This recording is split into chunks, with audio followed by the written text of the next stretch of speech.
المسجد الاقصى الى المسجد الاقصى الذي باركنا حوله لنريه من آیاتنا انه سمیع بصیر۔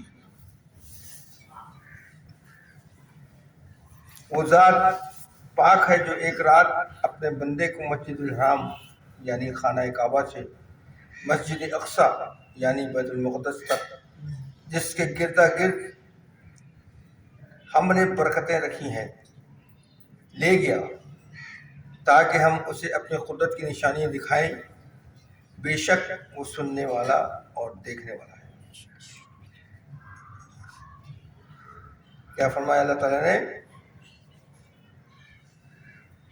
معراج کے سفر کے لیے اللہ تعالیٰ نے یہ جو سورہ بنی اسرائیل کی آیت نمبر 1 جو میں نے ابھی آپ کے سامنے پڑھی، یہ ہے قصہ معراج، ہے نا؟ آپ صلی اللہ علیہ وسلم کو جو معراج نصیب ہوئی وہ قصہ معراج کے خالق عظیم ہے۔ خالق عظیم کا مطلب ہوتا ہے وہ امور جو خلاف عادت و فطرت واقع ہوں، یعنی معجزات، کرامات، وہی فطرت کے خلاف ہے نا، آپ ایکسپیکٹ نہیں کریں وہ چیز ہو جائے، تو وہی چیز کیا کہلاتی ہیں؟ خالق عظیم، یعنی وہ واقعات کی وہ چیز جو فطرت کے خلاف ہو، معجزات، چاند کے دو ٹکڑے ہو جانا، کنکری کو ہاتھ میں کلمہ پڑھ لینا ممکن ہی نہیں ہے، وہ چیزیں ہو جائیں اس کو کہتے ہیں خالق عظیم۔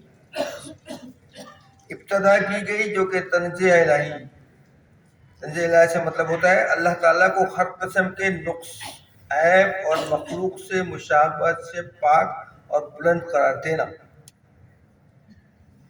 کیا مطلب ہوتا ہے تنزیہ الہی سے؟ اس کا مطلب ہوتا ہے کہ اللہ تعالیٰ کو ہر قسم کے نقص، عیب اور مخلوق سے مشابہت سے پاک اور بلند کرنا، قرار دینا، یعنی انسان اور اللہ میں، مخلوق میں انسان میں بہت فرق ہے، وہ ہماری طرح نہیں ہے، اس کے ہاتھ پیر یہ وہ اس قسم کی نہیں ہے، اس کی ذات اور صفات کو مخلوق سے بالکل الگ اور منفرد سمجھنا، یہ ساتھ دلالت کرتی ہے۔ ٹھیک ہے، بس دینی برکت یہ ہے کہ وہاں بکثرت، جیسا اس نے اللہ تعالیٰ نے کیا فرمایا کہ ہم نے برکتیں رکھی ہیں، کہاں؟ بیت المقدس، جس کے گردا گرد ہم نے برکتیں رکھی ہیں، اور برکتیں رکھی ہیں کیا؟ دینی برکت یہ ہے کہ وہاں بکثرت انبیاء مدفون ہیں، کہاں؟ ملک شام میں، اور دنیا برکت یہ ہے کہ وہاں اشجار اور نہریں وہ پیداوار کی کثرت ہے۔ مسجد حرام سے مسجد اقصی تک لے جانے کو اسراء کہتے ہیں، سمجھے آپ؟ مسجد حرام سے مسجد اقصی تک جو راہ آپ صلی اللہ علیہ وسلم کو لے کے گیا، یعنی زمینی سفر جو ہے، زمینی سفر، اسے کیا کہتے ہیں؟ اسراء۔ اور وہاں سے جو سفر آسمانوں کے لیے جو شروع ہونا، اسے کہتے ہیں معراج۔ سب سے بڑا فرق جو ہے نا وہ یہ ہے۔ واقعہ معراج انسانی تاریخ کا وہ عظیم اور معجزاتی واقعہ ہے جس کی مثال نہیں ملتی۔ غور سے سنیے گا، بتا رہا ہوں۔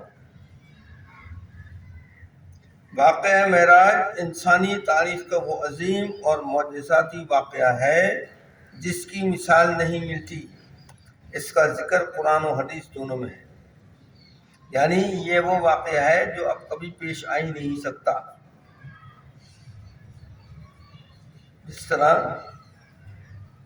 جس طرح کربلا کا واقعہ پیش آیا، وہ دوبارہ نہیں ہو سکتا۔ ہو سکتا ہے؟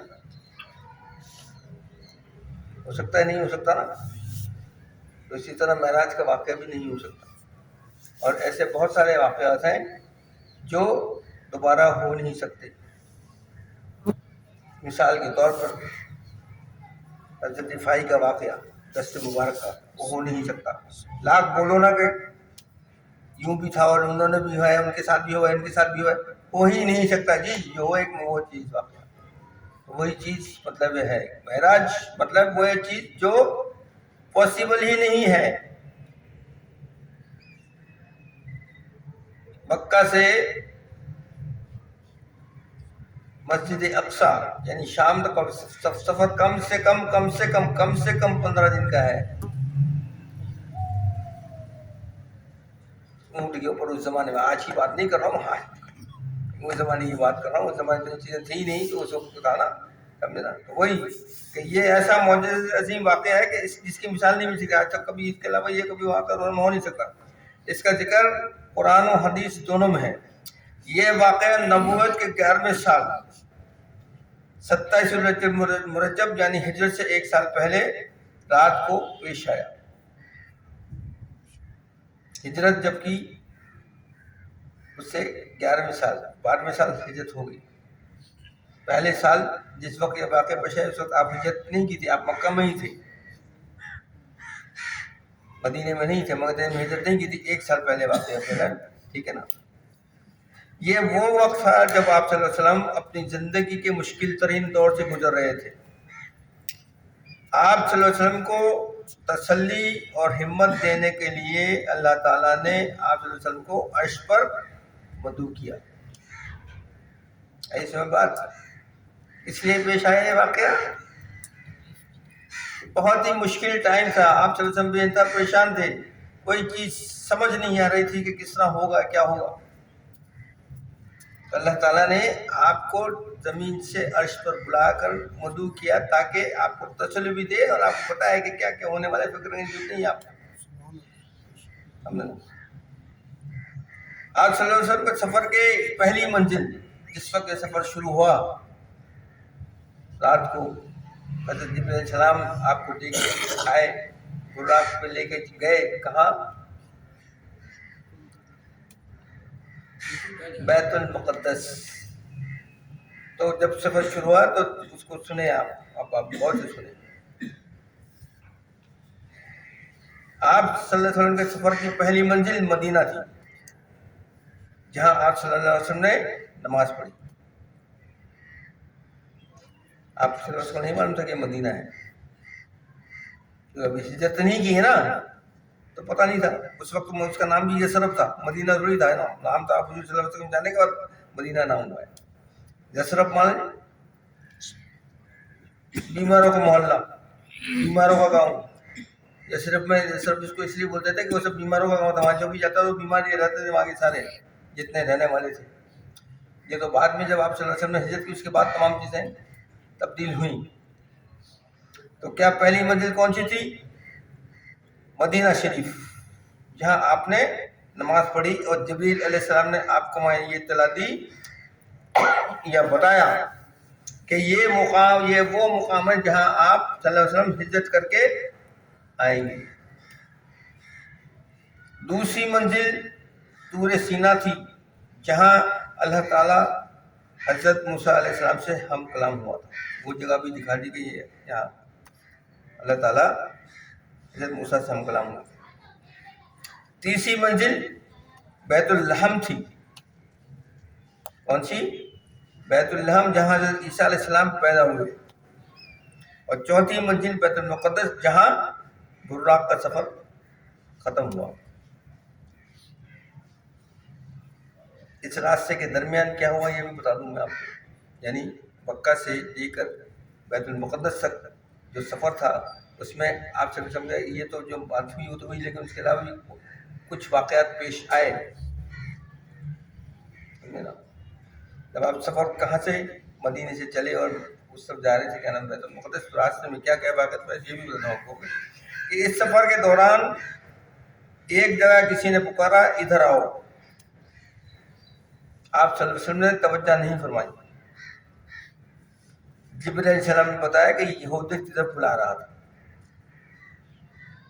آگے بڑھے، دوسری آواز آئی ادھر آؤ، آپ صلی اللہ علیہ وسلم نے اسے بھی نظر انداز کیا، نہیں اس آواز کو بھی سنی انسنی کر دیا۔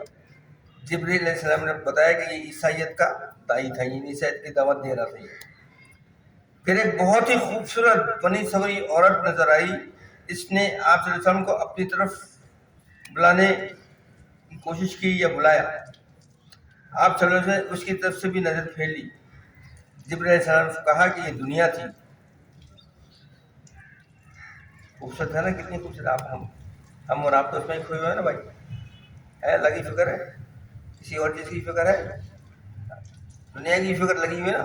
نوٹ کس طرح آئیں گے, ڈالر کس طرح آئیں گے, رہیں گے کس طرح. بھائی میرے بعد میرے بچوں کا کیا ہوا؟ ماں باپ چھوڑ کے چلے جائے, شاہدہ چھوڑ کے چلے جائے, برسات چھوڑ کے چلے جائے, تو فکر یہ لگی ہوتی ہے کہ میرے بعد میرے بچوں کا کیا ہوا. تو جو طاقتور ہوتا ہے اس کا, وہ یہ نہیں سوچتا کہ میرے مرنے کے بعد میرے بچوں کا کیا ہوا, یا میرا کیا ہوگا مرنے کے بعد. اس کو فکر یہ ہوتی ہے کہ سالہ میں تو مر جاؤں گا, مسئلہ میرے بچوں کا کیا ہوگا. لیکن بھائی تو یہ تو سوچ کہ تو مرے گا تو تیرا کیا ہوگا. پہلے تو اس کی فکر کر اپنی آخرت سنوارنے کی.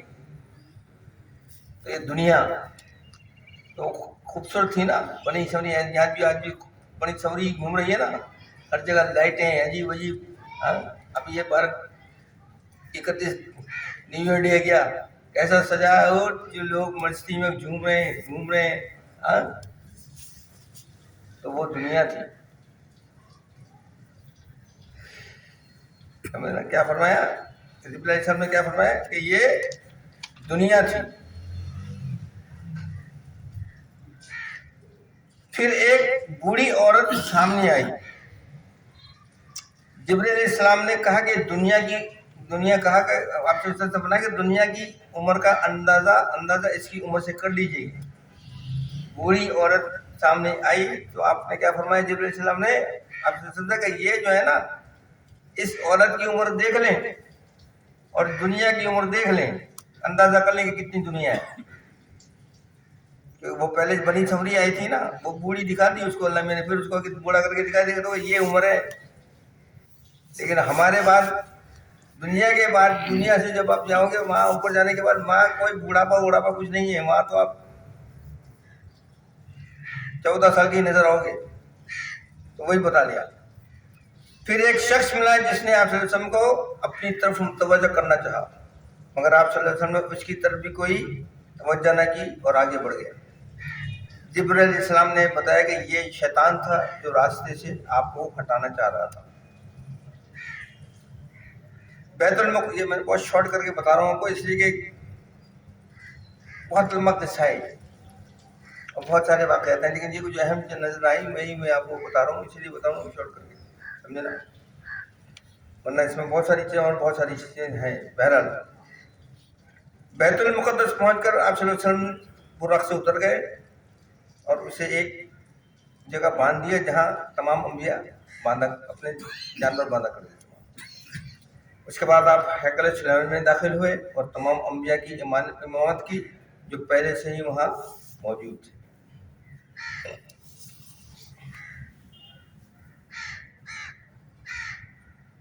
پھر آپ صلی اللہ علیہ وسلم کے سامنے 3 پیالے لا کے رکھے گئے, ایک میں پانی, دوسرے میں دودھ اور تیسرے میں شراب.